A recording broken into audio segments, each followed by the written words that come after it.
This episode of the Turf District podcast is brought to you by ATB. At ATB, we make banking work for you by offering both expert and practical advice in saving, budgeting, and paying off debt.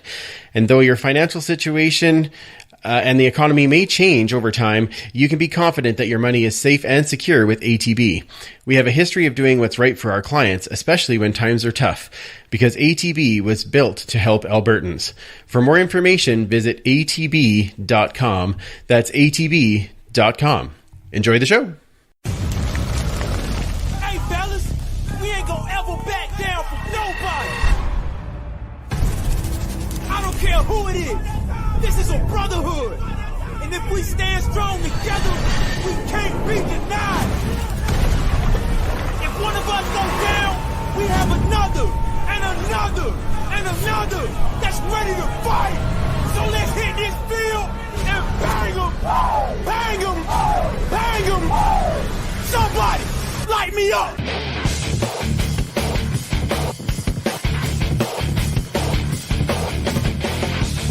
It's time to huddle up. It's the Turf District podcast.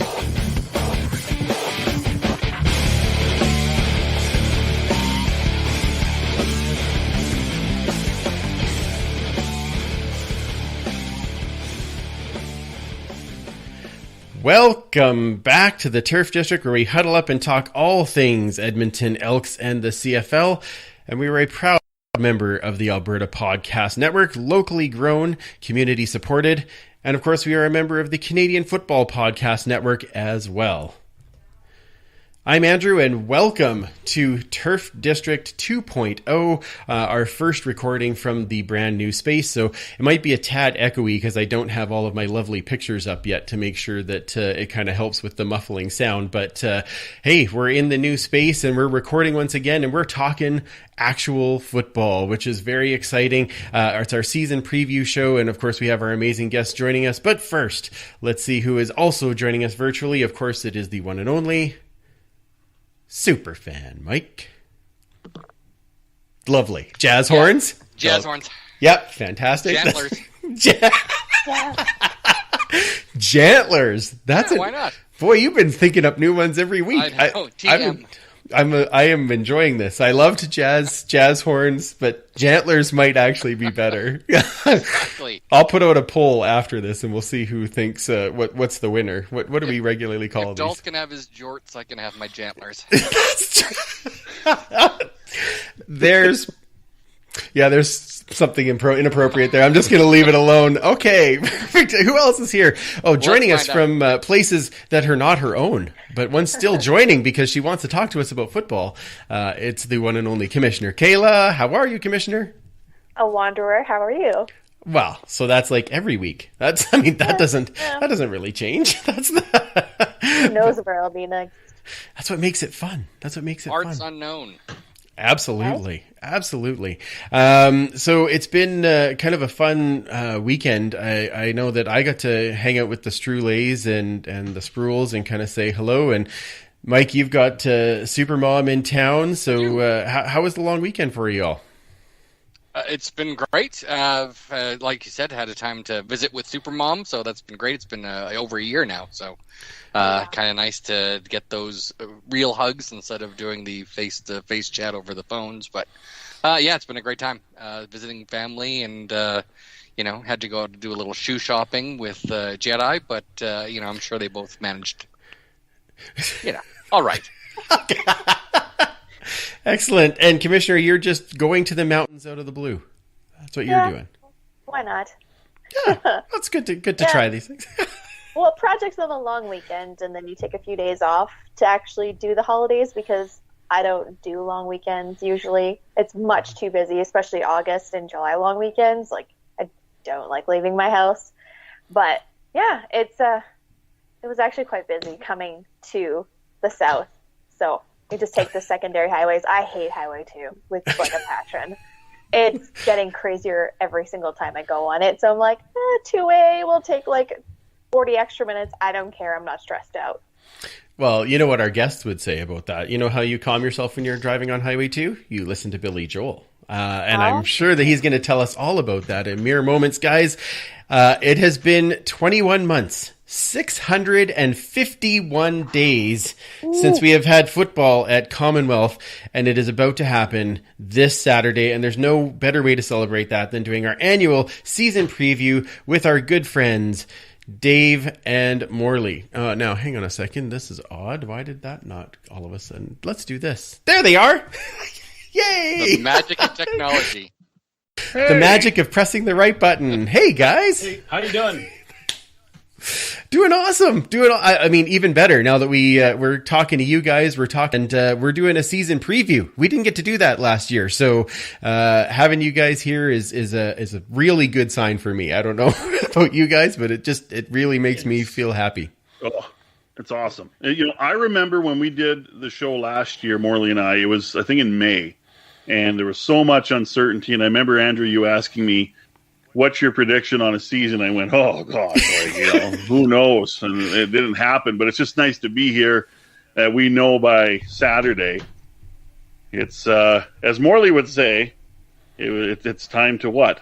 Let's light this rocket. There you go. Let's get it going. Nice. What did you say, 651 days? Correct. In between games at Commonwealth. Like it's crazy, right? Yeah. So actually one of the fan questions we got, Morley, right on that point was new team name, new things going. We're still getting Light This Rocket though, right? You're not changing that. Oh yeah, that'll be back. Okay, good. Okay, good. I was a little worried for a minute. One thing I've been trying to figure out, and I've been just going over in my head. I've got about 40 things written down. It's a touchdown call because obviously I have to change that. So yeah, it was pretty simple.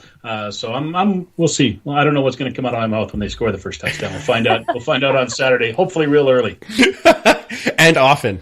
That's the more important. Early and part. often would be great. Yeah, I want you to get lots of practice with it, Morley. That's really my concern. Is I want to make sure that they give you lots of opportunities to practice the touchdown call, so you're good at it. You're welcome. Here's hoping. Here's that's hoping. Right, yeah. And they had an offense that could score a lot of touchdowns this year, so I'm looking forward to it. You'll be good with that. How did it feel for you guys? We've talked about 21 months. We've talked about all these things. 3 weeks ago, you're walking into that stadium with guys on the field. How did that feel for you, Dave? Let's start with you this time. I had the shivers. I had just this amazing euphoric feeling. I'm on this field, or I'm in this stadium watching the sport I love again. And watching the guys go through warm up. I'm like, this is happening.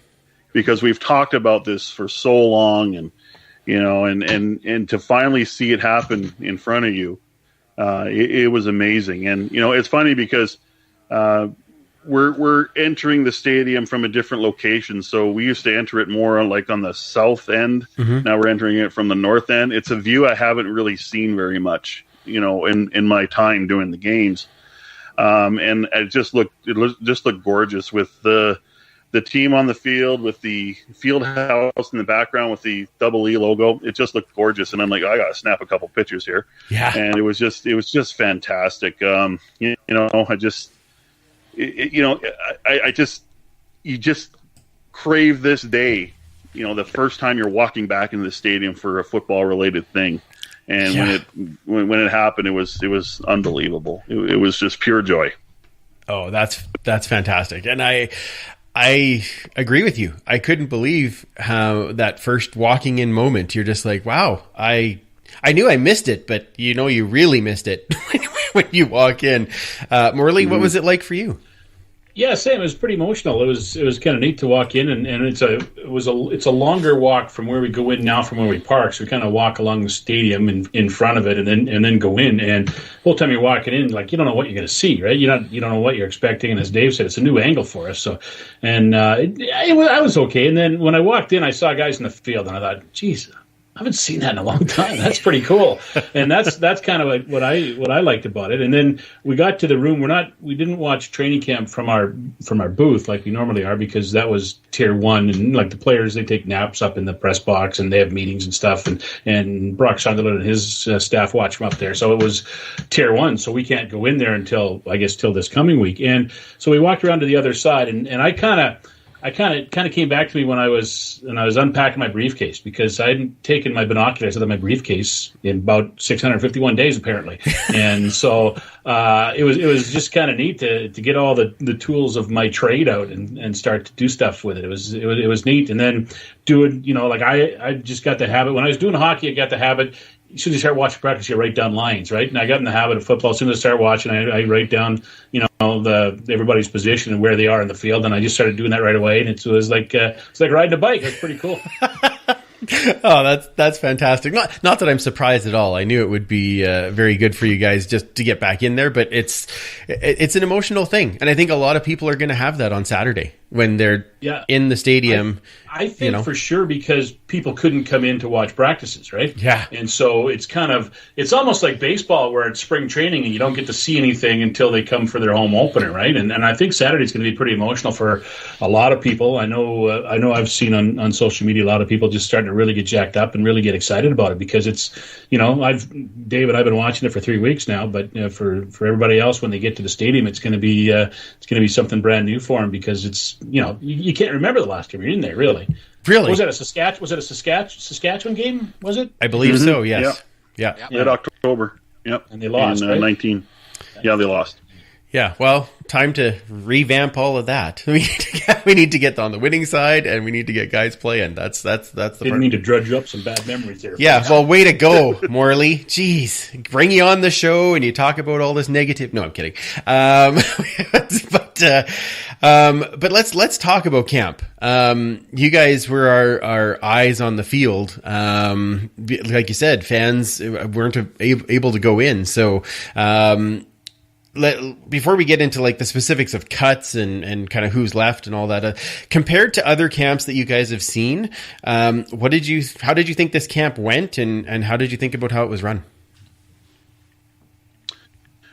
This felt like a very long camp, because when you have a normal camp, you have 2 exhibition games, and I think you have markers that you work towards, and without those 2 exhibition games, man, it just seemed like a long day. I mean, I think they were a long process. Like how many practices did they have? Like something like 15, 16 practices. They had, structured in days off, which was, I think, a pretty novel idea from Jamie Elizondo.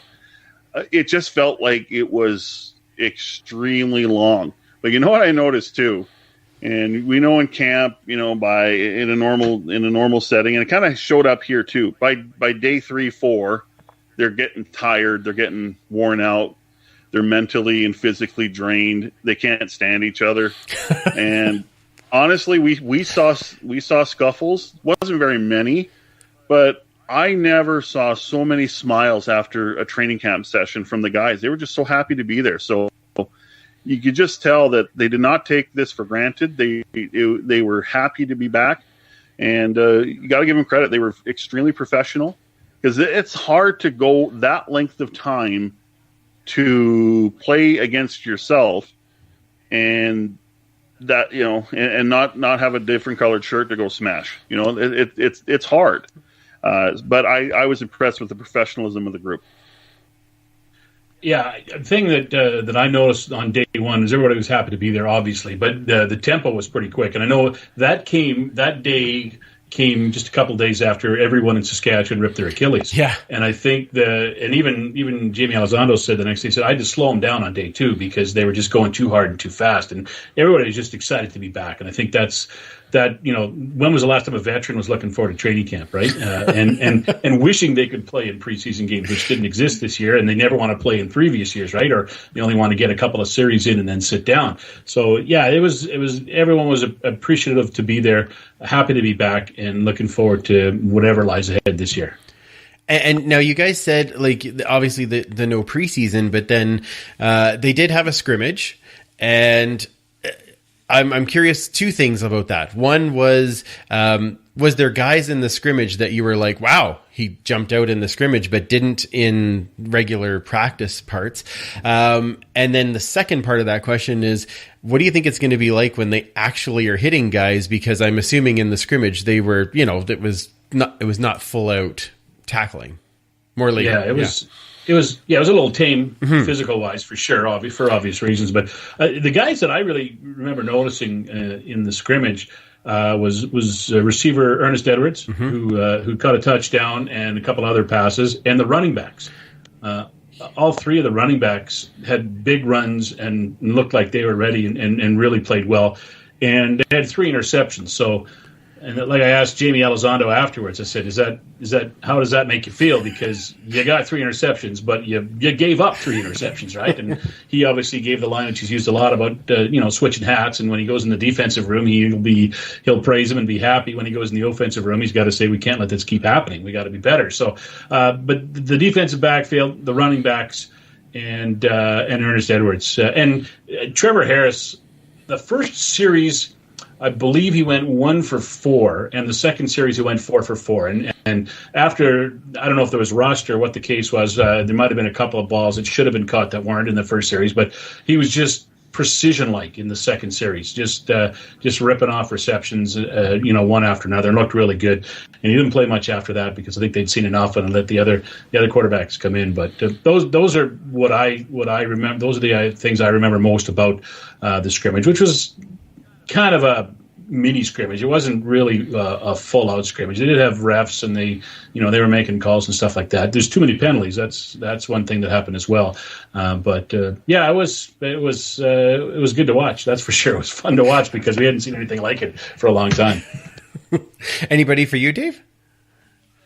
I just think the entire defense seems very fast and very physical, and you definitely notice 90's not in the middle anymore on the D line in Amondo Sewell, but Mike Moore is really good. We saw a lot of the 2s and 3s because Jake Serezin didn't see a lot of action in camp. We saw Reggie Howard, we saw Andrew Ankra. They look good. The secondary, I think, is the most improved area of the team, and it's obvious when you have all 5 starters in there. They look really good. Even a Scott Hutter. I mean, Scott Hutter to me was a real standout in that defense, and he looked calm and composed back there at safety, which is you don't get from a lot of safeties. Sometimes they give up too much depth. Sometimes they're just they're over angling onto one side or the other. He was really steady. But you think about the Albert Smalls, the Darius Williams, those type of players. They stepped up and played very, very well, and Jordan Beaulieu had a pick 6 in that scrimmage, and then he got cut. Yeah, so that's tough too, right? He played really well, but then when it was all said and done, when you put in the whole body of work, he just wasn't good enough to make the team. So, that was a bit of a unfortunate happening too. But overall, I think Noel Thorpe, the defensive coordinator, is really, I think, showing off the versatility and the aggressiveness that he wants to see. And, when you have 2 linebackers in Niles Morgan and Keyshawn Barrera that just stood out from day one and were consistent all the way throughout, including that scrimmage, and it just shows you the job that those 2 did to impress the coaching staff. So this defense might be a lot of fun. Awesome. I don't know about you, Mike, but that makes me excited because always does. I'm like, defense, yay! I like that. I'm all good on a new linebacker. That makes it lots of fun. Sure, we'll talk about the old one soon. Oh yeah, we will. Yeah, we will. Dave Winchester had a question for you guys. Out of the entire camp, what was your biggest surprise and what was your biggest disappointment if you had to pick between those 2? Ooh, you go first, Morley. I was wondering if he's going to pass that off. That's pretty good. Disappointment for me would be the veterans who got released, and that's, I guess that's part of the surprise too. You never Dave and I sometimes look at things differently because we like guys who are good interviews as well. Of course, we lost a couple of those through the cuts this year. But to me, I think it's always tough when veterans have to leave, and we saw 3 veterans leave during this training camp with Kenny Stafford, Vontae Diggs, and Sean Lemon. Although Lemon wasn't here in 2019, but everybody considers him a veteran. Obviously, he's a great. And Kevin Brown too. Yeah, and Kevin Brown too as well. Yes.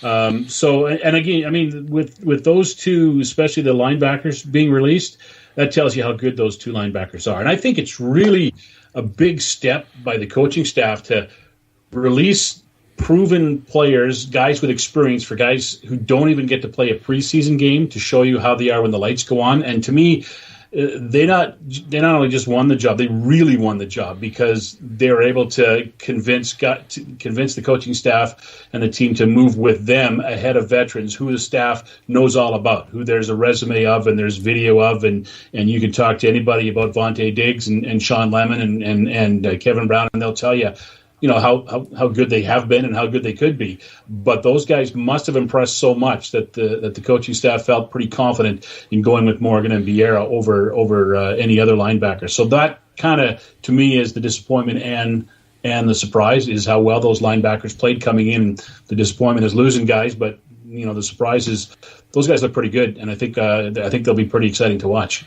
The talk both from Elizondo and from Thorpe, the way they play physically, they really, really lead with a physical game. Both guys have gone out of their way to mention that, how physical they are, and how they're not afraid of any kind of contact whatsoever. So that's always great to see in a defense, especially in the linebacker positions. Well, and the video that I saw, Vieira doesn't look like he's a horrible interview, so that's a good thing. Yeah, true. On that side of things. Well, we're living in a Zoom world, kind of. So everybody's a horrible. Wait, what? What are we doing here? No, I'm kidding. Okay, Dave, what about you? I think what surprised me is how well all three running backs played. In camp, and James Wilder Jr. I'll throw in there as well. I didn't know what James Wilder Jr. which version we would see, because there's two of them. There's the really good one, and there's the one that doesn't look interested, to be honest, and we've seen that. He looked really interested, and he is a powerful runner. You look at him, like this man is ripped, cut, shredded, just chiseled. It's amazing how in shape he is, and how physical, how fast he is, how smooth he is, and how good he is at catching the football out of the backfield, which I think is going to be an element that this running back core is going to be really strong at. And it goes down to Terry Williams. It goes down to Walter Fletcher. Here's the crazy thing. If all three are healthy, I think all three get on the roster, because I think Walter Fletcher can play special teams and not necessarily returning. So really? Now, I don't know how you get all three running backs the ball if they want to go that way, but you have it there. I mean, it's just amazing how, to me, they just look so good. This is the strength of the offense, in my opinion, right now, because we're seeing they have great receivers, they have a great quarterback. The timing, I think, was really it's a work in progress. I think we saw in the final week, where it's coming, but we might have to be a bit patient. The disappointing part is that their tackle situation is a little concerning, just because Sir Vincent Rogers, he had 3-4 practices and he was shut down for the rest of camp. Kyle Saxler didn't make it much farther than that. But, so we saw Steven Nielsen. We saw some other, young tackles come up, and they played pretty well. But now when we're playing for real on Saturday, I want to see how they hold up. So to me, that's the disappointing part, is they had an embarrassment of riches at tackle, and now it's a real big question mark. So, but, everyone has to have their first start at some point, and we're probably going to get at least one, maybe two tackles get their first start in the CFL coming up on Saturday. You think about where they are at the offensive tackle spot now compared to where they were going into camp. They had a whole bunch of guys. Yeah. And Tommy Dringham retires. Derek Dennis, I don't know if we call it retiring or whatever he's doing. He's not playing. Then Colin Kelly gets hurt doing push-ups in his hotel room. And then Servais gets hurt. Then Saxon gets hurt. And all of a sudden they go from, they had 5 pretty solid veterans fighting for 2 spots. Now they could have all their offensive tackles, except for Renfrew. Justin Renfrew don't have a game under their belt in the Canadian Football League. So they really went, as Dave said, from an embarrassment of riches to just a bunch of young guys who have looked pretty good. I know. Jamie Elizondo is pretty happy with the way a couple of them, especially, have played. They know what they have in Renfro, so he's a great guy to have around if he starts or if he's there in case there's issues. He's pretty dependable to have. I know DeAndre Wesley's had a pretty good camp too at that spot, and he might be a guy who could surprise people by getting a start on Saturday.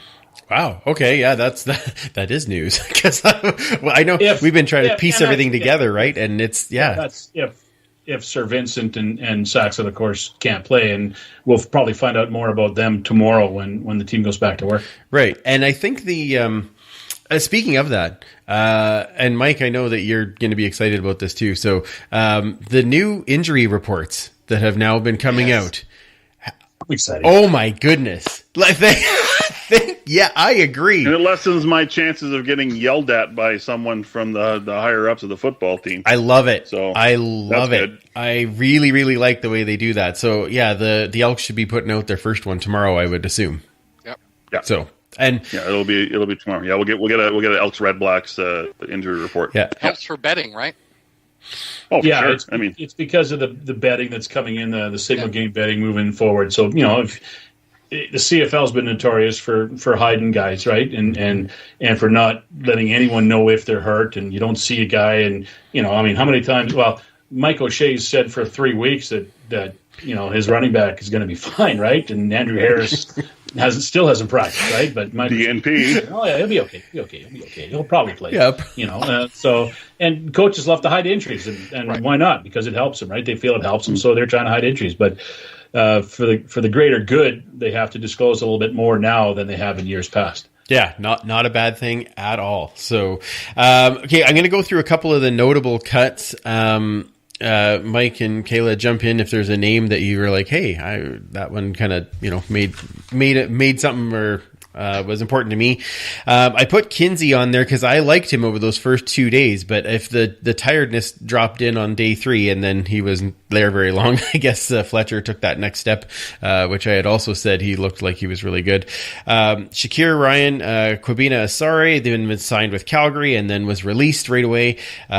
Rodney Smith, or as we were saying, Rodney Smooth, who then went to the Argos, but then also got cut out of the Argos. Right. So then, of course, like you said, we lose co-host Kenny, Kevin Brown, names that I think we were all a little surprised to see pop up, especially in kind of the middle of camp. It wasn't like on a cut down day. It was just like all of a sudden this guy's gone. And I know with Kevin Brown, there was a thing about maybe he could pick up with another team, and he still could, absolutely. But I know I was surprised in the first couple of days that he wasn't playing that middle spot, and but obviously Vieira had really kind of taken over the launching on that spot. Does that make sense, or is that kind of what you guys saw?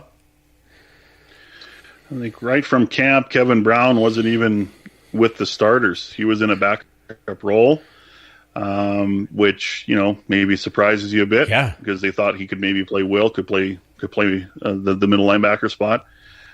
So when they started camp, it was Vieira at middle, Vontae Diggs at will, and Brian Walker at Sam. And Walker is still there. Mm-hmm. He was the only one of the three that.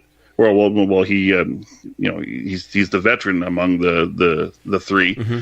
with Niles Morgan. So, I think Kevin Brown was, I guess, I was a little surprised too. And I'm looking for 41 on the field, and he's not with the first team. Yeah. And there were times where he was running with the threes. So, and there were times he was a backup. He was a backup on special teams. So, I think right from the get go, he doesn't. It's not like he doesn't know Noel Thorpe or doesn't know the system. He does, because he played under Noel in Ottawa. So that was a bit of a surprise. But you know what? I think it just speaks to how highly they thought the two kids played, and how highly they thought of them before camp. And you got to cash your check, right? If you're that old line, you got to. I'm going to give you a check. You got to tell me how much I'm going to write on it, and you got to cash it. And Morgan and Vieira did that. Or Kevin Brown, for some reason, just wasn't considered as a starter. Wasn't even really considered as a special teams option. So it was kind of strange. Yeah, that was a little odd to me, that one. But and then on main cutdown day, you had already mentioned Jordan Beaulieu, which I thought after a couple of seasons, but obviously Hutter has taken that next step and kind of outplayed him there. Sender as well, that I thought was kind of that backup Canadian guy that had been around a little bit, but they moved on from there.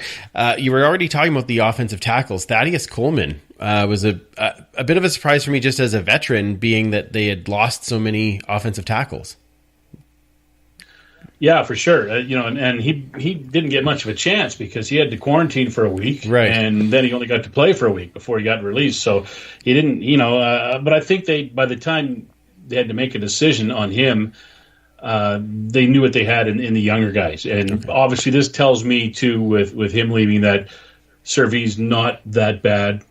Saxon not that bad. I mean, those guys, they haven't practiced, but they've been out in the field every day and they've been working out. They've been doing things. So they're not like, they're not holed up somewhere. They're not, they don't have any casts on or arms and slings or anything like that. So this tells me the fact that Coleman was in that group that got released on the cutdown day was the fact that those guys will be ready, if not week 1, maybe week 2, maybe week 3, but it's certainly not long term for either one of them, I don't think. Yeah. That's good news.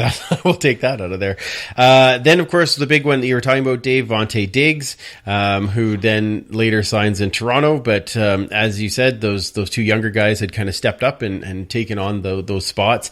Niles Morgan, I really haven't seen anything of, but I assume that you were impressed? Very impressed, because he played both middle and he played will. Okay. And honestly, he played both really well. And to play will linebacker in the CFL, as you all know, I mean, your head has to be on a swivel. You're checking down on the run. There are offenses that'll match up running backs, match up receivers on that will linebacker. But Niles Morgan, and Morley and I talked about this, I believe, late last week. Niles Morgan is the closest that we have seen to Dexter McCoyle. Really? Dexter McCoyle was a cover down linebacker playing will. And they had Otha Foster back then in 14-15 playing the Sam. But I think that's kind of the closest thing that we have seen out of a Dexter McCoyle mold is Niles Morgan. He's, like Keyshawn Barrera, he's thick. He's thick, he moves well. But Morgan is more slight, moves well, and is very physical too. But Morley and I were saying, my gosh, he looks like Dexter McCoyle. It's wow. Crazy. Yeah, he did play that way. He was impressive. That's the thing. It's pretty tough. You're having a good camp when there's 100 guys on the field, and your eyes drawn to him a lot because he's making plays. He's around the ball. He's doing things. You go, oh, look at that. That was 51 again. That was 51 again doing that. And I found myself being drawn to his number a lot because he was around the ball. Oh, fantastic. Well, again, thank you for that. That's what we want to hear. Not that I had any doubt, but still. Let's see. A couple other names then. Caleb Ham. I think that one it was notable to me just because I was kind of hoping that he would stick where his dad played. Like I really kind of lineage. Yeah, it was just when he posted that video of where his locker, when it was kind of right below his dad's head. I wanted that to happen. So that was a tough one.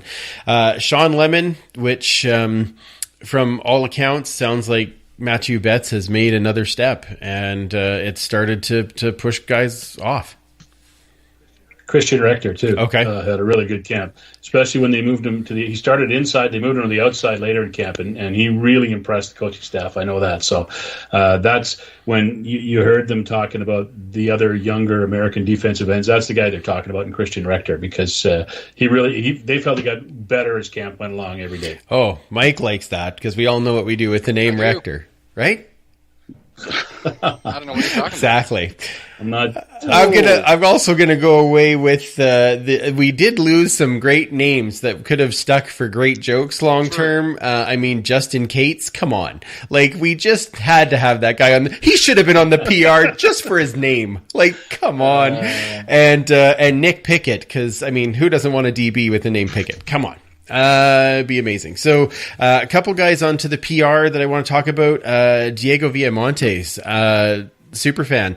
I know that you've really been more connected with Diego over the last bit. So I'm excited that he's there. I kind of was hoping he'd be more active, but at least he's on the PR.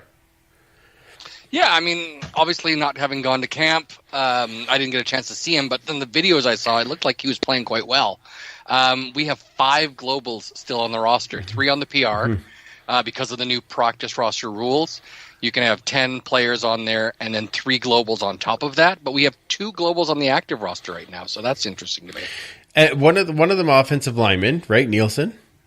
Yep. Yeah. And he could start too, which I don't think we're still waiting for the first global player to start a game, right? Okay. Right. We thought we had it in Diego in Regina at the end of the year last year, but it never happened. And I guess it depends on what happens in the first couple of games this year. But he could be, if he starts, he could be the first one to start.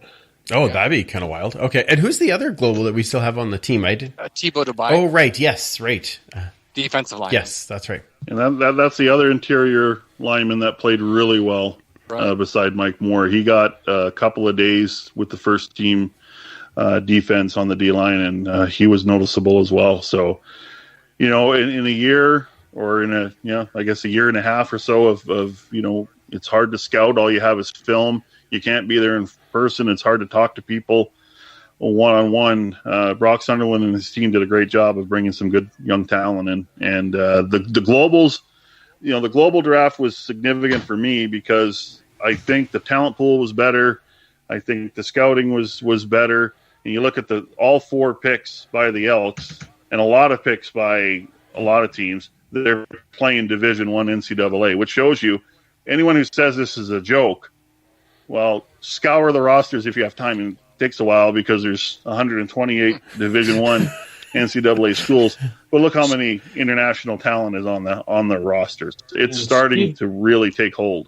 Steve Nielsen went to an NFL camp already. Like, he's already been to an NFL camp before he's come to the Elks camp in the CFL. So he's a good prospect. There's no doubt about it. And to get elevated, to get a lot of the first team reps during training camp, he's a good player. Oh, that's fantastic. Awesome. Now, other guys on the PR you had mentioned in the scrimmage, wide receiver Ernest Edwards, who had turned ahead a little bit in that scrimmage. Gangarosa, who was one of our picks. Now they're kind of back up in the offensive lineman national role. And same thing with Elaine Pay, who I didn't hear much about during camp. And he hit the PR, and I'm assuming because they are looking at things with Kwaku and bets and kind of where they're at, that's kind of another insurance policy. Yeah, that's depth. That's clearly depth because, Cole Nelson is still on active right now. We don't know where he's going to end up injured list or if he'll go to the PR perhaps. But yeah, I think because you have 2 starting Canadian defensive ends, I think you got to have a little bit of protection and depth in behind them just in case something happens injury wise. Although if we end up having 8 or 9 starting Canadians, you can replace them with an American. That is true. Yeah. And another thing significant too is on active, they could only have 3 American receivers. I think Mike, you and I talked about that. We were messaging about that. And so, but I would imagine that's because they could have 2 to 3 running backs on the roster, and that's how they would solve it. And they would have an extra Canadian receiver. So yeah, but it's always an interesting game to play is the scenarios that could happen ratio wise. Another reason why they only have 3 Americans on the roster of receivers is because the Canadian receivers were so good at training camp. I mean, awesome. Jones has got speed to burn. He's a proven guy in the Canadian Football League. Shai Ross is just coming along with leaps and bounds. I'm really looking forward to watching him play this year. And we don't know about Tavon Smith, who got back into practice on the weekend, but very limited. We don't know if he's going to be ready to go full bore or not come tomorrow when they go back to practice. But when he does, then all of a sudden they got a decision to make, right? And I don't know how that's going to fall. So we'll see. But the 3 Canadian receivers that are on the roster all have a chance to start. They're all had really good camps when they were on the field. Smith was hurt a lot, but I think he showed us in 2019 what he can do, and I think they're expecting big things from him once he gets healthy. Oh, and I predicted him to have a massive season, and I already put him in my fantasy lineup, so I hope that he is okay. So I might be changing that, obviously, but still. Watch the injury No, it's so great we have them. It's going to be fantastic. I'm not going to be last minute panicking in the hour before the game. That always makes me, although I'll probably still be doing that, but still. couple of signings that they made. They extend Coach Thorpe for another year. Love the picture that they put out where he looks like he's so happy about it. It's fantastic. Like that was really good. It's full Noel Thorpe. Yep. That's all. I'm just here to do my job, people. Just here to do my job. Exactly. And then we signed Dakota Prukop out of the Stampeders cuts and released Anderson for that space. A guy with maybe a little more CFL history to kind of work with Trevor, I would think.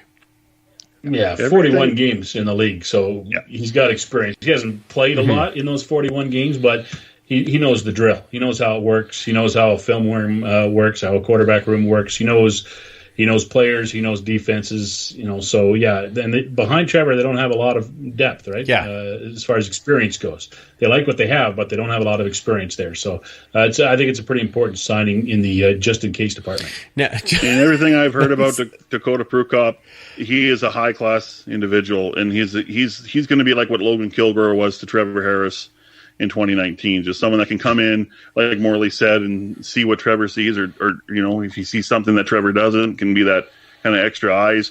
And I don't think this is an indictment on Troy Williams, who I think is far and away the number 2 quarterback. He had an excellent camp, but I do think it probably does knock Taylor Cornelius down to 4, and I think that's okay too. I think and also it just shows you. There's people that will message me and go, I don't like this signing because what has he ever done? I go, well, 1, it just shows you there's not much out there, and 2, he has, as Morley said, 41 games. Yeah, now, that's pretty. At this stage, you're starting to understand the nuances of this league. So for me, I didn't mind it at all. Okay, and now speaking of signings, McCarty is a Stampeder. I have to turn my camera off now. I think we all have to turn our cameras off so we can barf. I don't get it. Like, I do get it. Look is you know what? This is why it's now a video podcast. Yeah. You know what? I like the move for Calvin because he gets a chance to play, and obviously, I think he retired, but he retired because he wasn't getting offers, and he figured this is it. And then it's a perfect move for Calgary, because they lost Charlie Power, he tore his Achilles, and they needed the guy who could step in. They needed a guy with experience. They needed a guy they could trust, and they needed a guy who was close. Yeah. And Calvin fits all those categories. So I'm happy for him. He gets to keep playing, and he gets to prolong his career a little bit. It's going to be a great storyline for Labor Day when we get there. So I'm excited for that as well. So yeah, it's the Elks had moved on from him. They had not offered him a contract for 2020, and he wasn't going to be here in 2020 if they played. And so they moved on from him, which is hard to do. No matter how long a guy's played for you and how important he is to the history of the franchise, you got to make that move sometimes. And we've seen Brock Sutherland is not afraid to make those moves, that's for sure. Because we've seen that with Darius Bowman, with Odell Willis, with Mike Riley. Although that was more Riley's choice, well, it was all Riley's choice. So you got to make those decisions on players sometimes, and the fans don't like it and often complain about it, but you got to make those decisions. Those are tough decisions to make, and you got to make them. If you don't make them at the right time, then the fans get on you because you're hanging on to this guy too long, right? So we'll see. I think it's a good situation for both sides. Like the Stampeders get what they need in the short term, and Calvin gets to keep playing, which looks like that's what he wanted to do. And from what I understand, Stamps reach out to him. Yeah, I think they initiated the whole thing because of the injury to Charlie Power. Well, and I think in the long run, Calvin hasn't been on the winning end of a lot of Labor Day games, and I hope that continues. That's really, I love Calvin, but come on, maybe that's the trick. Yeah. I don't know. Okay, so let's very quickly then go over what we feel like the starting offense and defense is going to look like, because again, having been in practice, like we're not sure. So let's start with the offensive line. I know we've talked about Servy probably maybe not being available in that first week, but if he isn't, then who do you think is taking that left tackle spot? Long pause. That's a great question. I think there's a wheel you can spin for both tackles. Yep. If those two guys can't play. Okay. right? And I mean, it's somewhere. Justin Renfrew is going to be in the mix somewhere. Okay. He's the obvious guy with the experience, and they know what they're getting from him a little bit. But as I mentioned, Wesley's looked pretty good, and Demery has looked pretty good. Although he's a little bit younger, Wesley's got a little bit more of a resume than him. So those are the guys who I think, in some shape or form, those three guys will be in there and Nielsen too. Okay, is the other guy. So I think it's a spin. Inside, it's a lock. Yeah. I mean, inside. There's not many teams that have as good a inside Canadian guys right there. I mean, right across with Ruby, Beard, and O'Donnell. That's a pretty good trio right there. All right. I would say Nielsen, if Saxlid and Sir Vincent Rogers can't play, especially Saxlid, I think Nielsen's a lock for right tackle. Okay. I really believe that. Okay. The left side is a debate for sure. Okay, awesome. Well, we all know who the quarterback is, so we don't have to worry about that. And we know that Wilder's going to be starting as the running back. My starting receiving core now, it might be different because you were saying, Tavon, we're not sure where he's going to be at. We'll find out more tomorrow. But I had Walker, Ellingson, Aronte Edwards, Tavon Smith, and Mike Jones. So thank you, Mike. Extra points for you. That's good. Podski Wee Wee gives you a virtual high five. That was good. Yeah. What do you guys see that the same, or who do you see slotting in for Smith if he's not ready? Or okay. So Shai Ross will be in for Smith if he's not ready. He'll be the fifth. He'll be the fifth. You had it right. And the only thing that can change is Shai Ross coming in for Smith if he's not ready to go. Okay, and if Shai Ross comes in, when he scores a touchdown, are they going to put a glass of milk and an Oreo out for him? I'm curious. Would the CFL protocols allow for that? That would be amazing. Could you imagine? That'd be awesome. He did do the flip when he scored a touchdown in college. So if he scores a touchdown, I'd imagine we'll see a flip. Ooh. Yeah. But I don't know if there'll be a cookie and milk in there. Maybe just the motion. It'll be there like it was kind of there, but not. Yeah, exactly. The dunk. Nice. What would you guys say is then the keys to success on this offense? Protecting Trevor. Just give him time. He doesn't need a lot of time. If you give him the time, I mean, with the weapons he's got, if he gets 3 or 4 seconds to work on every snap, he'll be deadly. I mean, I was talking to Mike Jones this week or last week, and he was just talking about the ball that Trevor Harris throws. It's always on target. It's always where you need it. It's always when you need it. And it's because he gets the time. And I think if he gets the time from the O-line, he'll make plays with these guys because he's got a lot of game breakers, a lot of really good weapons on offense this year. Greg Ellingson and Darrell Walker working together. I mean, you can only double team one of them, right? Yep. So that means one of them's got a single team, and that means one of them's going to get free probably. So I think the sky's the limit for this offense. I'm really excited to see it work. Okay, awesome. And you guys talked about the defense. What I'll run through what I have, and you tell me where I'm making a mistake. I've got Kwaku, Serezna, Moore, and Betts on the defensive line starting. Mm-hmm. I agree with that. Yep. That's amazing to have 2 Canadian starting DNs. Mike, have we ever done that? Is. Like, you would know. I mean, way back. Yeah. Okay. But it's been a long time. Yeah, that'd be just super crazy. Then we have Biera, Morgan, and Walker at linebacker, which we already talked about. Correct. And then now I had Rose, Grimes, Hutter, Gabriel, and Mincy in the secondary. Is that how they have it lining up, or am I missing something?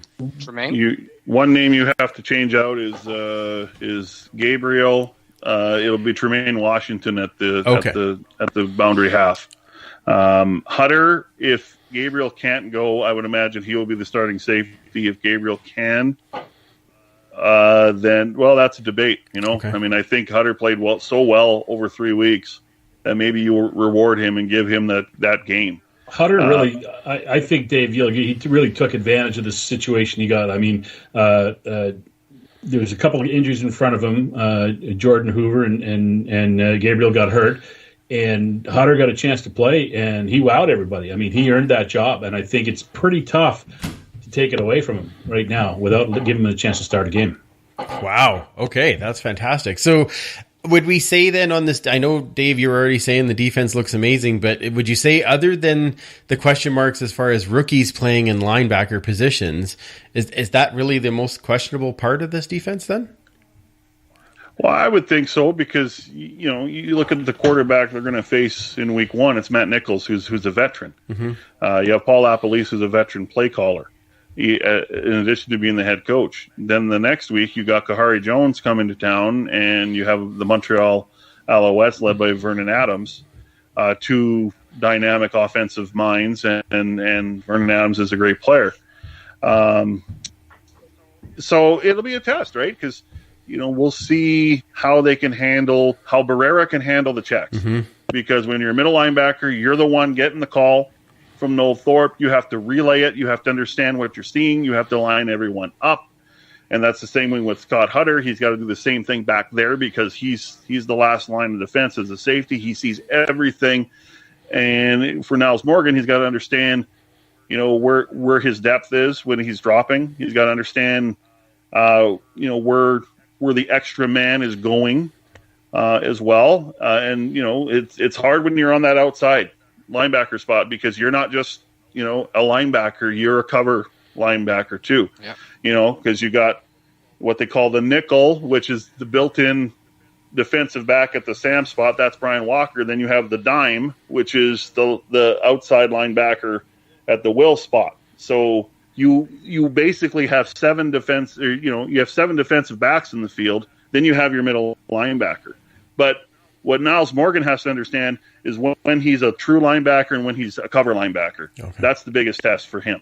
So that's what I'm looking forward to see. Can Barrera understand what the call is? Can he get it out quickly enough? Can he get everyone lined up? Hutter the same, and then can Morgan understand what he is in a certain play? Wow. That sounds amazing to me. Commissioner, we haven't heard much from you. We just went over the entire, what we thought would be the starting roster. Is there anybody that you're like, wow, I can't wait to see that person? Or is there somebody that you're like, I'm not sure? Like, I need a notepad right now. I should have brought my notepad and wrote all this stuff down for tips. Like, holy cow. There's a bunch of names that I don't really quite recognize yet. What was I can't even remember. Not Boulay. The other B that you were just talking about. Barrera? Yeah. Beaulieu? Yeah. Okay. Yeah, Barrera is the middle linebacker. Yeah. Okay. Yeah. Okay, awesome. But no, not. I'm just in awe of everything you guys know.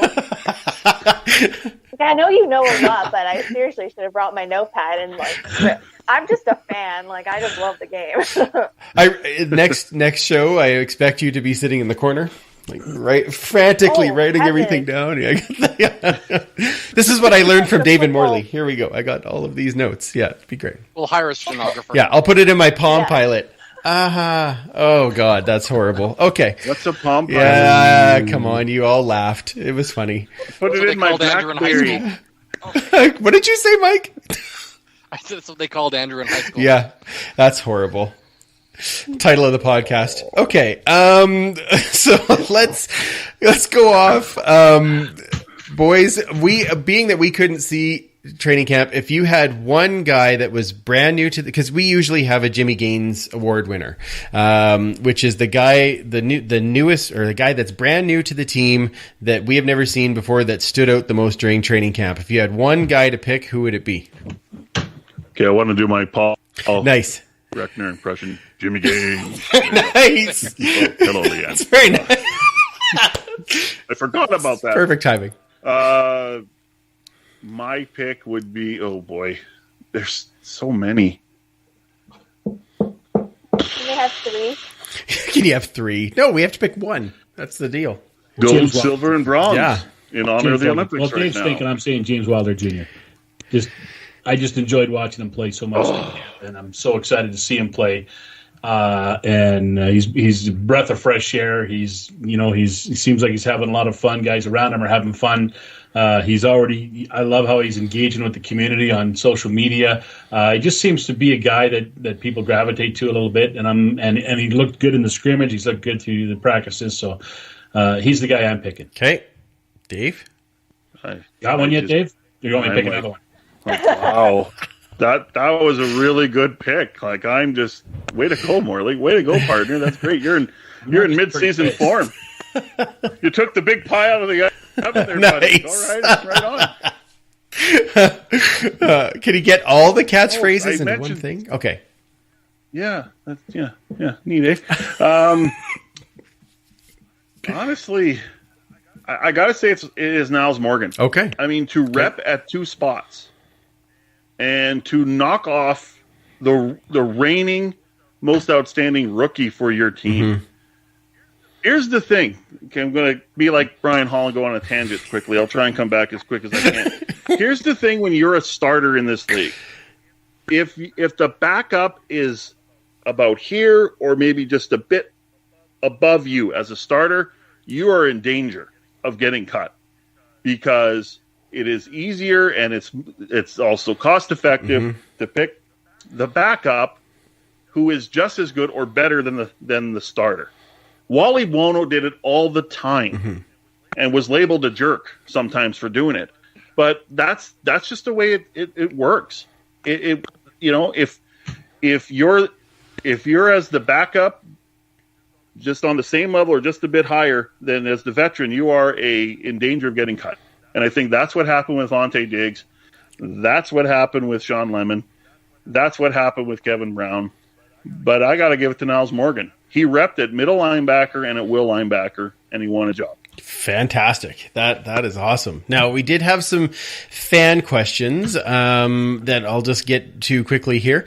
Jay was asking, who is your pick from camp that you believe will really make an identity for himself in the organization? Not just this season, but seasons to come.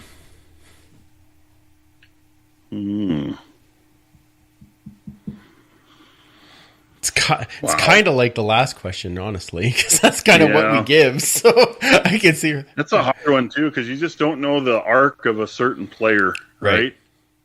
Is he Duke Williams, where 2 seasons by? Right, that's true. Or is he someone that's going to be, around for a while? Who's the next Calvin McCarty? Who's here forever? That everybody loves him, right? Yeah. Yeah, that guy could be Shai Ross. Okay. Yeah, that could be him. Okay, yeah. That's a good pick. That's fantastic. Jerry was asking, wonder if you could offer a bit of insight on Dante Brown and how he looked compared to White and O'Neill, because obviously White and O'Neill are kickers, but we did have Dante Brown there, yeah, and he was on the PR. I'll be honest, I saw him out there. Okay. But I didn't keep track of any stats or anything, but I mean, he was out there, he showed up, and he's still here. So obviously he played well enough and was effective enough that they want to keep him. He's clearly a guy they want to groom a little bit, and that's why he's on the practice roster. I mean, honest, Sean White and Hugh O'Neill, they're closer to the end than they are the beginning of their careers, and I think this team for a while hasn't had, I think the last guy they had that they were grooming was probably Derek Schiavone back in the day.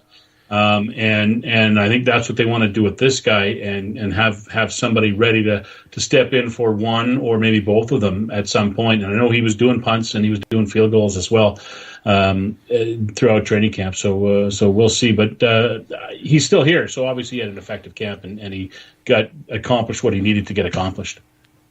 Fantastic. Okay, and then one other question. Now, I had this one for you, is that the team looks amazing on paper. Like you talked about the offense and how exciting it looks and how it could just, explode and have a ton of things. Do you get any sense at all that this could be a little bit like BC in 2019, where they brought a bunch of guys in and everybody's like, wow, they got Michael Riley and they got all these guys and they're going to be finished first and second. And then of course we all know how that kind of ended up, just because they just couldn't gel or play properly together. Do you think this is the real deal, or do you think this is like it's good on paper and it'll be different once the games start? Yeah, I feel they have a chance to be really special. I don't compare them to the Lions because they spent so much money on Michael Riley, who made 15% of their cap, and then they spent money on their O-line, and then they had no money elsewhere. Fair. So Brian Burnham was excellent. Lamar Duran had a good had a good camp. Their defense was atrocious. I don't see this being the case. And the thing with the pandemic, it forced every team in the league to roll back a bit, right? Or a lot, actually. Like, we're talking like $500,000 or more of salary that had to be shaved. I see this offense being balanced. You have Darrell Walker, who can do it all. Ernest Edwards is the tactician in zone defense. Greg Ellingson is he didn't look all that slow to me. I mean, you wonder after a year off, did he, does that, put rust on him, or does that put more money in the bank? And I think it's the opposite. I think we have to be patient with this offense, because what we saw in week 3, the defense flew around big time. I'm talking about the ones. They frustrated the heck out of Jamie Elizondo and Trevor Harris. And one thing that Jamie Elizondo is doing now is, if you mess up a rep, you don't get it back. You lose it. Okay. And Matt O'Donnell was talking about this on Friday of last week, and he says, I love it. Now, Trevor Harris had a different opinion. It's like, I want the rep back. I want to get it right, because quarterbacks are perfectionists. But it shows you in a game, if you lose a rep, you don't get it back. All right? And there's a little bit of a work in progress with this offense, but, man, I cannot imagine they won't get it together. And when they do, I think this could be a real dangerous team.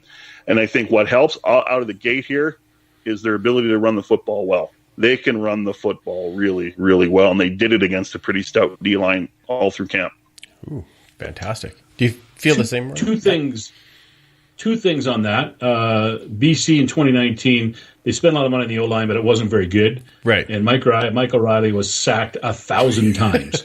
And so that's the main reason why they weren't any good, in my opinion, is that they had, at the time, the best quarterback in the league, or one of the top 2, and they couldn't give him the time to do any work. So that's that. I don't think the Elks are in that position, because I think their O-line is going to be pretty good, especially when they get guys back in a week, 2, 3, 4, whenever it is. The second thing is, as the wise old man said, they play the game on the field, not on paper, right? So They do look good on paper, but you got to transfer it to the field, and that's going to be the difficult part. But they do look really good on paper, for sure, especially the offense. The defense obviously has some question marks at the linebacker spot, because we don't know how those guys are going to play when the lights come on. But, I mean, solid D-line, a lot of good veteran presence in the defensive backfield. Questions about the linebacking core, but the offense looks pretty solid. I mean, you got top quality players at every position, at receiver, running back, quarterback, on the O-line. You got top quality guys right across the board on offense. So I think you can expect, and the offense, I think offenses are going to take a little bit longer to get going. It's always the case. Defense is ahead of offense early in the season. And I think this year they might be ahead of the offense a little bit longer than in years past, just because of the rust situation from the last season. So we'll see, but they do look pretty good to me. And I was flabbergasted when I saw those odds come out that I think it was Bodog had them at 5 wins for over-under. And I'm like, oh, come on. Yeah. That's an easy over. Put your money on the Elks. Yeah. I mean, yeah. So Didn't Ellingson say put all your money on the got- Elks? Isn't that what he said? Yeah. Yep. we probably have green and gold color glasses, right? Right. But still, and it's the only team we've seen this year. So, but of all the teams I've seen this year, they do look the best. Yeah, that's fair. Okay.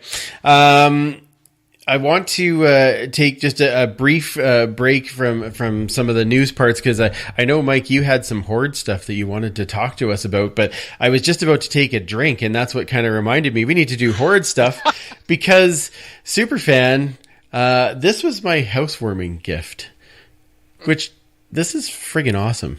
So on the front, we've got the Turf District, and on the back, we got all of our names. Just so friggin' cool. So thank you, Superfan. That was my bit of Horde. But do you want to do your Horde part, and then we'll get back into talking about this week?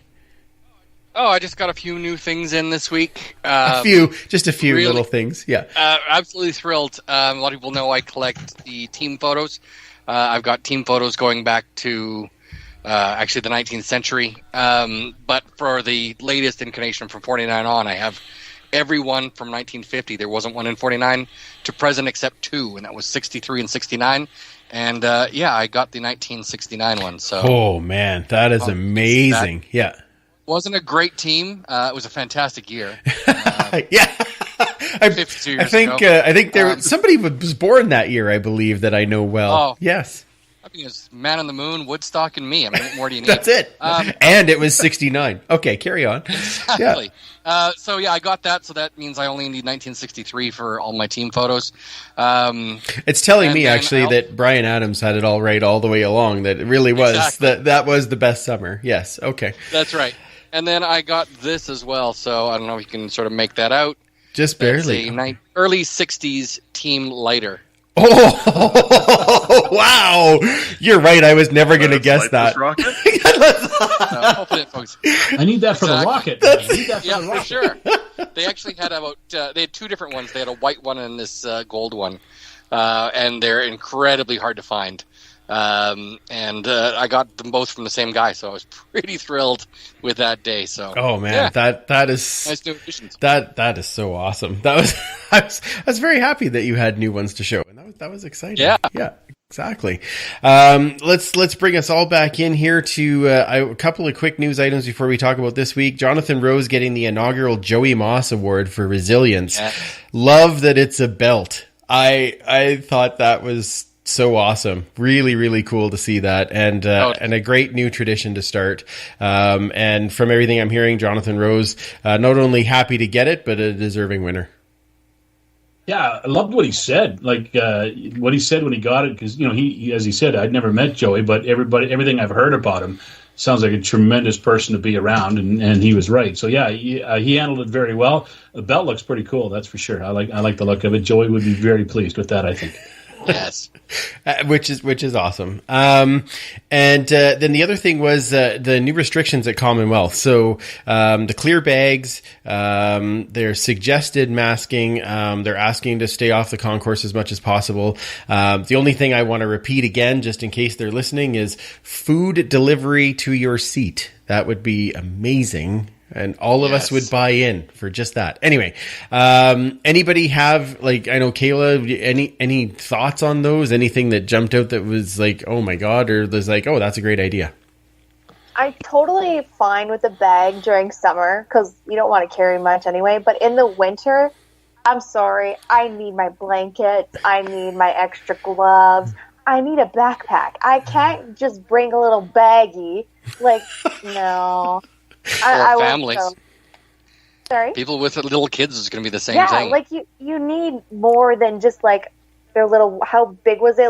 Something 12 like by 12. A quart Ziploc bag. I'm like, yes. Why don't I just put some straps on it and wear it like a purse? Woohoo!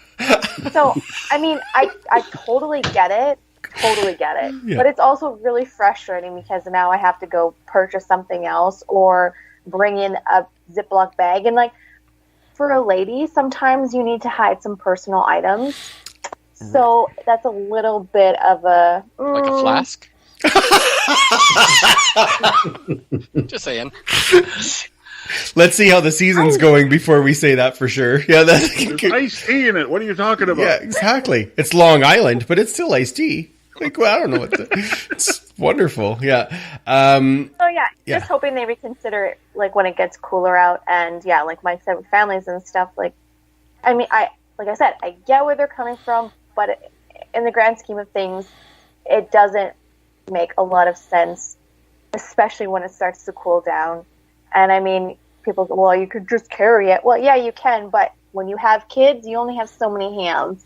I see a whole bunch of people, and especially kids, walking into the stadium looking like Joey from Friends when he had every piece of clothing on, and they're trying to walk through the door. That's it. You're going to have everything on as you walk in, right? Yeah. I think that's the trade-off, maybe. But I think people will find a system, though, right? This has been in place in the NFL for the last several years, right? Yeah. So I think people will find a way to do it, and I mean, you got to be just on the lookout for those clear plastic backpacks, right? Right. Do they exist? I don't know. Supposedly they do on Amazon. I've seen them on Amazon, but I don't know exactly what the size is. Yeah, but it is a clear backpack. It's kind of a safety issue too, right? That's why they're doing it, so that people don't have to. Nobody wants anybody touching anything of yours in this day and age, right? So now they don't have to go through your bag and move things and put their hands in it or reach in with the drumsticks and stuff like that, right? So it's a safety issue, and it's the world we live in now, and I don't think it's not going to change. So we just got to find a way. To be honest, they never really checked my bags anyway. Well, now they can look right through. Looked inside, they're like, good to go. Good to go. Yeah, you're good. All right, perfect. Okay. Leanne had a fan question. Dave, Morley, who's going to be the first to drop a tear as you start the call? Me.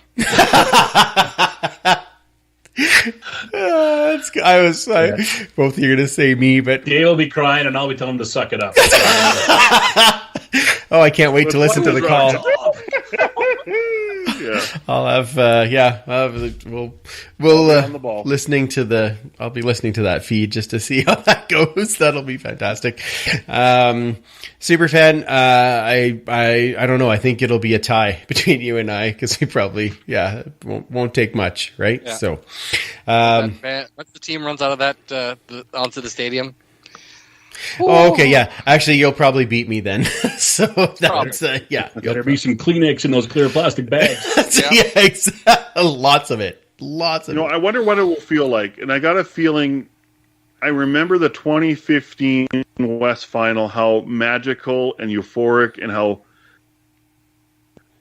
just a joy it was. And I think that's what Saturday could very well feel like as well. And I got a feeling that's where it's trending. I mean, see, it's almost happening here. There you go.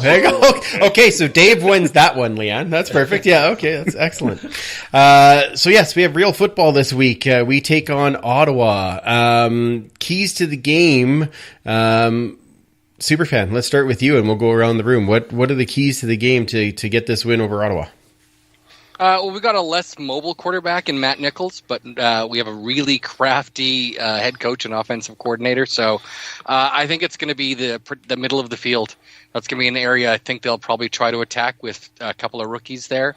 And just like Dave said earlier, make sure they know their assignments and they execute well, and I think that'll help a lot. Okay. Dave, I'm just going to go around as I see you on the YouTubes here. Look at all these blank pages I have here right now.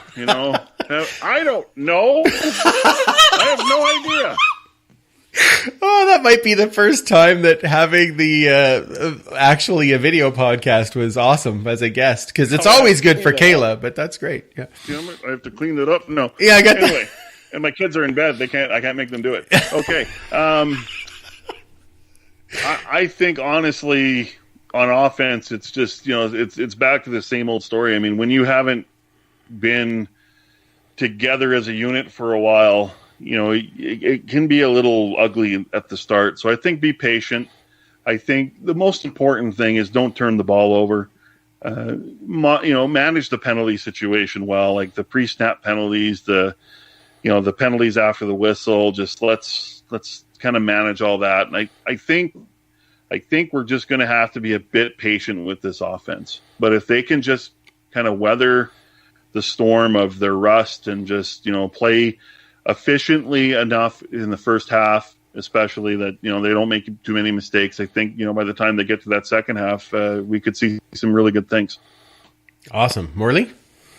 My favorite key to the game, to me, is it doesn't matter how you play. If you can do one thing, you can keep it close. Not necessarily win, but keep it close. Even if you play poorly for the most part everywhere else, just win the battle on the line of scrimmage both ways. If your offensive line can protect and your defensive line can get to the quarterback, you're going to be in the game. Plain and simple. So. Fair. A week out, that's what I'm going to go at for that's fair. Yeah. When Commissioner. they still have to make several roster moves, I'm going to go with that. Okay. A week out. That's that's fair. That's fair.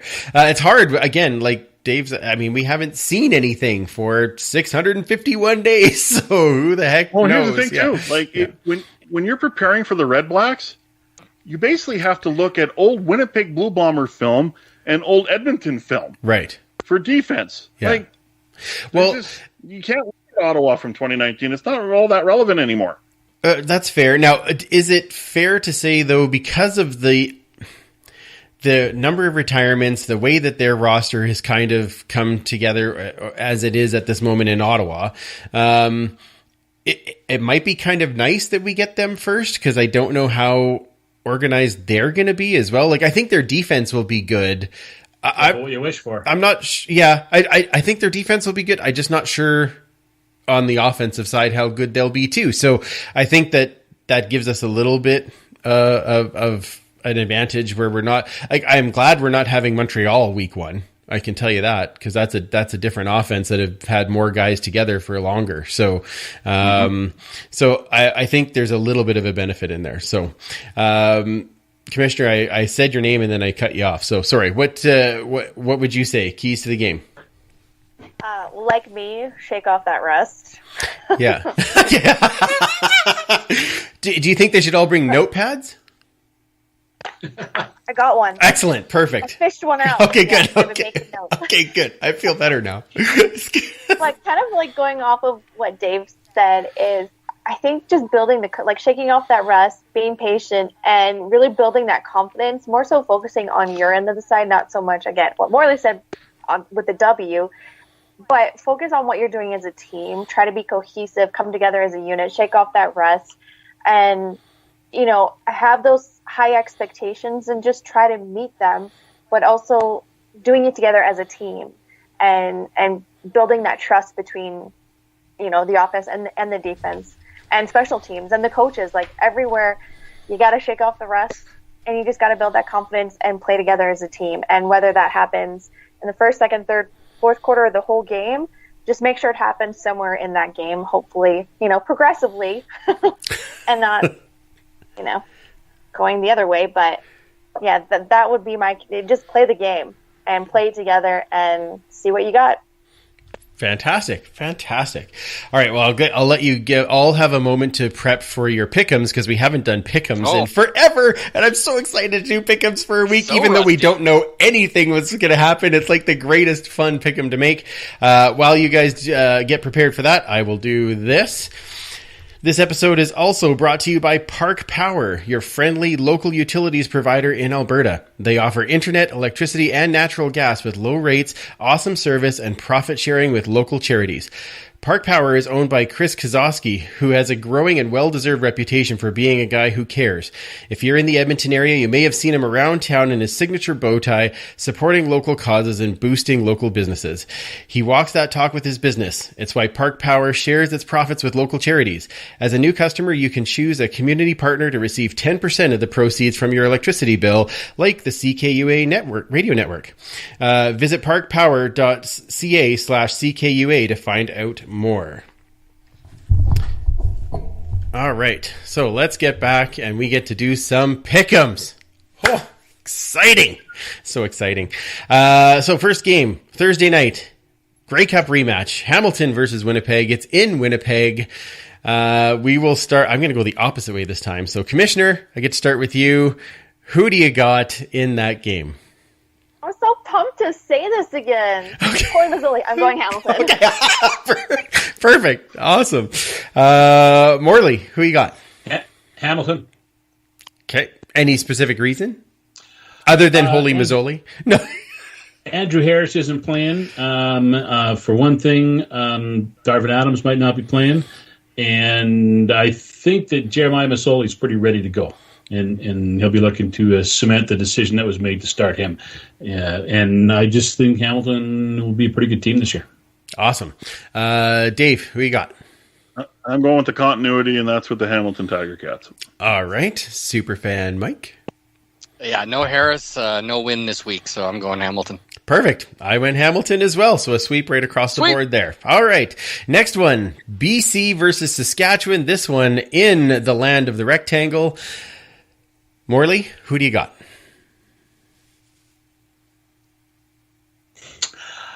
BC. Okay. Ooh. Wow. BC. All right, then. Why are you picking BC? Michael Riley. All right. That's a good reason. I think he wants to erase 2019, and I think he will. Okay. Sounds good. Dave? I will pick the Riders. Okay. I will pick I just really like their roster. I'm concerned about their offensive line, to be honest, because they've it looked good at the start of the season. Now it doesn't look so good, but it's all on paper. Michael Riley also ended up on the injury report with the elbow and limited, but I think we know Michael enough that he's going to, baby an injury as much as possible and rest, and he'll be ready to go. But I'll pick the home field advantage and go with the Riders. All right, Superfan. Oh yeah, I'm definitely, as much as I hate to do it, going with the rectangle. With Riley injured, they're saying that it's sort of day to day, but they're going to underplay that. I think that O-line also has to adjust as well to keep him upright. And if it's anything like it was in 2019, he's going to be picking pellets out of his face mask for a while. So. All right. Yeah. Perfect.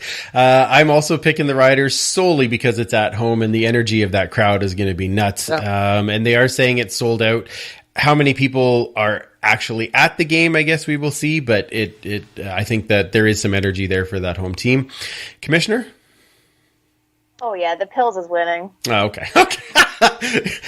That's a great way to find disappointment in your own pick. That's good.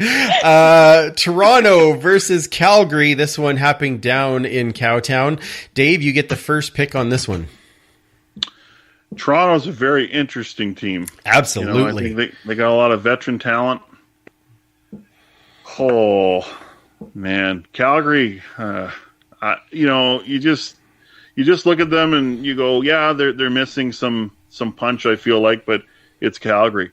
Yeah. But, I'm going to pick the upset, and I'm going to go the Argos. Ooh, fancy. All right. Super fan.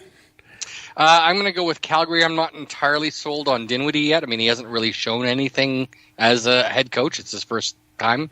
So I don't know if it's going to gel yet. I think they're going to get better as the season goes on, but right off the start, I got to sadly go with Calgary.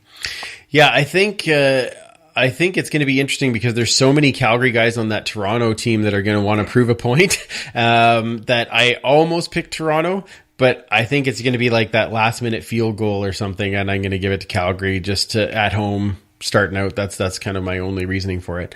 Commissioner? I'm going with Dave on this one. I'm going for the upset. Ooh. I'm going with Argos.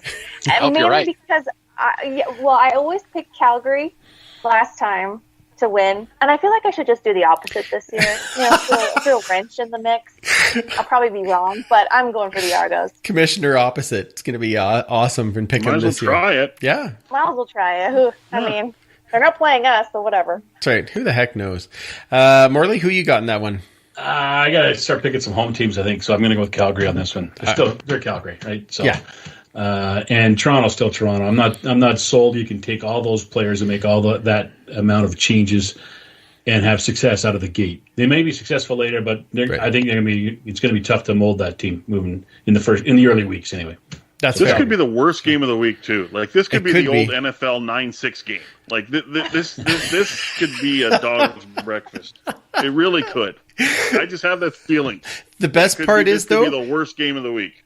And the only good part of that is that it's going to be the game right before ours, and then ours is going to be amazing. So it'll be like, watch this dud, and then watch how great this one is. Yeah. I'm trying to be very positive. It's good. Now we need a prop bet for the Elks game, because of course we never pick against the Elks. Why would we? And this week, really, why wouldn't we? But I was going to ask you, Mike, if you would pick the prop bet this week, because you never got a chance in the past years. We usually just throw it to our guest, but I've got one. Okay, how many carries out of the running back position? How many carries out of the running back for the entire game? For the entire game. Like, are they going to give him a lot of carries? Okay, so let me put the over-under then at, let's see. Why don't we put the over-under at 18? Like 18 and a half? Yeah, 18 and a half. So, so we'll go over and under from there. So I'll go in opposite because I picked you first, Mike. So Dave, 18 and a half carries, over or under for the Elks in this game? Okay. Over. Wow. I wonder what we'll all pick then. Maybe I said a bad line. Take my money. All right. Morley? I'm going to go under on carries, but over on touches. Ooh, okay. Okay. Interesting. Well, It's not the bet, Morley. Well, Not the I bet. said over. I said under on touches. Correct. I mean, under on carries. Yes. But over on touches. okay. Perfect. All right, Commissioner? Oh, over. Okay. I think they're going to really crank out Wilder. Okay. Superfan? I'm going to go over as well. I think, especially in the fourth quarter, we're going to see a lot of pounding that rock. Excellent. Okay, and I'm gonna go the same way as Morley, and I'm gonna say the under, that there's a little more air maybe coming out of the backfield, but not specifically running. So, but that'll be that's an interest. That's a good way to start, Superfan. Why am I not surprised you picked a running one? Actually, I should have known that. I should have known that. I want to see what the identity of this team is. Oh, that's fantastic. All right. Well, before we get to the night before football, guys, thank you so much for joining us and doing the season preview. You know, we love having you on, and it's always awesome when you're here. And this year, it means even more because it means that football is back. And I can't wait till we can have you guys here in the Turf District when we're talking about our year-end show and how amazing the team did. But tell everyone where they can find you and listen to your amazing calls every week of the Elks game. So let's start with you, Morley. At Morley_Scott, and I think that's on Twitter. I think it's the same on Instagram. And you know the rules about Facebook. I do. So. Yeah, that's good. And of course, you can hear all the games. You can hear me in the mornings on 6:30 CHED at the Crystal Glass Sports Desk. And of course, football starts on Saturday, and we got the pregame show, we got the game, we got the postgame show right here on 6:30 CHED for you. Fantastic. And Mr. Dave Campbell? Twitter is Dave_Ched. The Instagram is Dave_Campbell630. And, of course, Morley mentioned how you can listen to us for games. I am on the Global News Radio Sports Desk every afternoon, most afternoons, and I'm the producer of Reed Wilkins' Inside Sports Show from 6 to 8, which is scintillating. Yes. And actually, I'm hosting the show tomorrow night. So listen. Fancy. Yeah. So there you go. That's how you can listen to us. So. Awesome. Thank you so much, guys. That was fantastic. Superfan, where does everybody find you? They can find me at 56 Parkies. That's pretty much on all the social media channels. And then the history segment is the at EDM History. That's HISTOREE. Awesome. And Commissioner?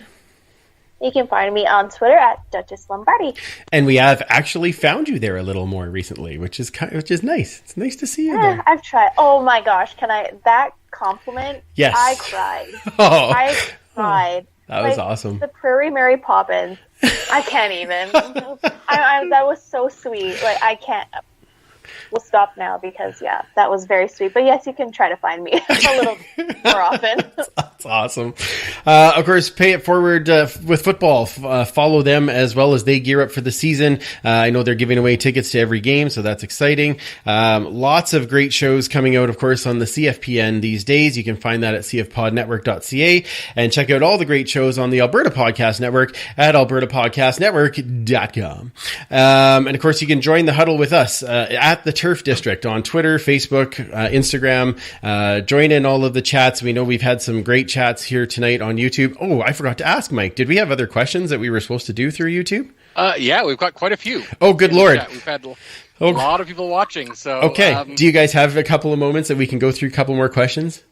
Oh, we do now. Okay. Well, I know why. I don't know why I missed that. Usually I have it right. Did I mention that I do mornings? Yeah, I know. Okay. I'll go through quick. Okay. Yeah, so Leanne did say that the new Turf District does look fabulous. Oh, thank you. Appreciate that. Absolutely. What do we got down here? Leanne, of course, says, hi, Dave, and she was thrilled for the shout-out. Bill wants to know how long Dave's had his own Turf District, because that looks pretty swank back there. Since about May of 2020. Nice. So my wife and my brother-in-law and myself, we hustled to get this room done because this is where I work out of. in the afternoons and do all my sports casts and do all my everything down here. So yeah, so it's a nice, inviting environment. It is. It's beautiful. It's very nice. Smitty was asking, do we know about ticket sales for the first game? Is it close to being like some big numbers or what? I haven't actually heard. I haven't heard any numbers. I know I was told that it was, we had Chris Preston on Friday, and he said it's going well. It had, when it went on sale, it had a really good jump to it. Then it kind of leveled off a little bit. Then it started to pick up again as they got near the end of training camp. So hopefully we'll get a big crowd on Saturday. I imagine, Edmonton's a walk-up town, right? And with the weather we're having this week, hopefully it holds. I saw some rain in the forecast for Saturday, but hopefully not, and it'll hold, and we'll get a good walk-up crowd. 35,000 T-shirts for everyone who attends. So I think they're hoping there's 5,000 disappointed people who go to the game. Yeah. Amen. Awesome. Are all gates going to be open? Does anybody know? As far as I know, think yes. so. I think the only rule was try to go to the gate that's closest to your seat. Yes. Right? Yeah. And the one thing I've heard, too, is if you take an LRT, go really early because the LRT is under capacity and it's not running as often as it normally does, especially for the first two games. So if you're going on the LRT, go much earlier than you would normally go so you don't miss it. And they're apparently going to have a nice ceremony at the start of the game, too, honoring the past and the future and kind of passing the torch, from what I understand. So you want to be there. You want to be there for that. Yep. Absolutely. Jerry Cooper is super excited for the running game. Me too, Jerry. AC Willard 88 is asking, will Terry Williams finally be the returner the team has been searching for the last number of years? He's good. Absolutely. I mean, he's already had a touchdown at Commonwealth or two, so. I can't believe how quick he is and shifty he is in space. I mean, I've seen him in the game, but just to see him a little bit more, and it's only a practice situation, but, when the ball's in his hands and there's open field, he is dynamic. He hits the gas pedal pretty quick. We had that touchdown right before halftime in the Grey Cup in 2018, so let's have more of those. What do we got here? Coach Vic's asking, do we think Calvin will still be with the Stamps at the end of the season? I would say yes. Yeah. Probably. Yeah. With an Achilles, I can't imagine that we're going to see anyone returning. So just people saying that it's almost like a league of expansion teams, again, from Coach Vic. This is kind of all on paper because we haven't seen anyone play in a year and a half. Almost. Absolutely. So. Yeah.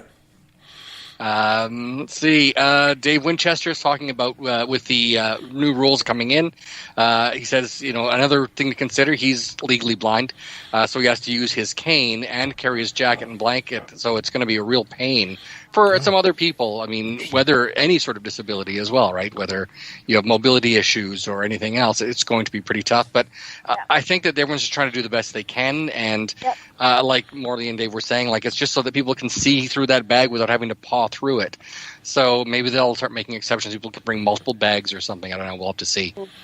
Let's see. Is there anything else? Just Coach Vic again, have a great season calling the games of the greatest team in the CFL. It is time. Wow. Fantastic. It is light this rocket time, isn't it? Sorry, Morley. Trademark for you. I know. 25 cents headed 25 cents in the bucket. Yeah, absolutely. There you go. I will make sure that. We'll throw it through the window. All right. Thanks, Mike. Sorry, you're going to have to stop me the next time and be like, hey, we still got stuff on here. Right. Yeah. Okay. That's good. Thank you to everyone who joined in and asked questions. And sorry we got those in so late. I'll be better about it next time. All right. So now it is time for the tradition to continue. Everyone pull up your rocking chairs near your fireplace as I get the fancy. Oh, look at that. Mike's got his lighter. That's outstanding. That's good. So I am going to be, kind of reading this. So hopefully it'll look a little bit funny, but here we go. It's our honor tradition ever since we started the podcast that the week that the CFL starts is we read Twas the night before football. And this was, as much as it was hard to know who was going to win the games this week, it was hard to write this year because so many different changes and we'd have no idea where the teams are going to be. But we'll have a little bit of fun with this. So here we go. 'Twas the night before football. All across this great nation, CFL is returning to the fans' jubilation. Fans come in all sizes, some young and some old, and they all wear their colors, green, red, black, or gold. They've been waiting since 19, saying, "Are we starting yet?" Now the camps are all over and the roster's all set. Every fan is a flutter, every stadium done up, every team is just hoping to win the Grey Cup. The Alouettes have Vernon and Kahari, hooray! But did they really need to steal Mondo away? Sinopoly retires, La Police era begins. New jerseys may be better than managing wins. Argos sign everyone, the roster is stacked. Let's see how the cap works and not overreact. The cup in their backyard, the Tie Cats are primed. Breaking the curse now would be perfectly timed. 29 years in the making, Bombers have hopes of repeating. Can they win again without somebody cheating? All right, yeah, let's pause for effect. Okay. Year 2 for Cody. Can he do the same? Or will injuries slowly drive the province insane? Stamps have reloaded. Huff finds, guys. He's clever. McCarty a stampeder. Greatest heel turn ever? Can the Campbell Lions get out of the Sacks vicious cycle? For them to succeed, they must protect Michael. Finally to Edmonton, some players the same. We have rookie linebackers and a fancy new name. The offense looks explosive. The return of D. Walker. Lots of T-Sniper passing would not be a shocker. Kwaku will sack J. Rose with the picks. And let's not forget about Money White's kicks. Each team starts out even. Each team has a chance. Each D to prevent. Each O to advance. The season goes quick. Let's all try to remember. The effort starts now, so you play in December. So it's time. Hurry quick. Grab a drink and a snack. Time for CFL football. Baby football is back. That's a tough one to get through, actually. A little emotional. Nicely done. Nicely done. Thanks, guys. That was great. So for Morley and Dave and Superfan and Commissioner, I'm Andrew. Remember, you can't catch footballs with your face, and we will absolutely talk to you next week.